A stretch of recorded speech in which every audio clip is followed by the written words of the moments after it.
Bugün Ozon Onion bezləri ilə digər ən çox istifadə olunan markanın bezlərini müqayisə etdik. İlk başda görürük ki, paketin kənarları açıqdır. Bu da hava, toz, mikrobların yaranmasına səbəb ola bilir.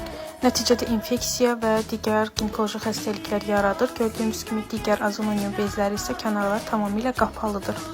Və daha sonra isə hopduruculuq qabiliyyətini yoxlayacağam və bildiyimiz kimi Ozon Onion bezlərində hopdurucu 8 təbəqə var.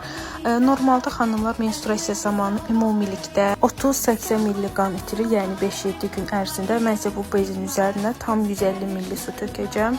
Bu bezlər 8 ultra nazik təbəqədən ibarət olduğuna görə adi bezlərə nisbətən 3 dəfə sürətli hopdurur və özündə saxlayır. Qətiyyən sızdırma və axma kimi şikayətlər yaratmır. Hətta kənarlarındakı suyu belə özünə çəkir.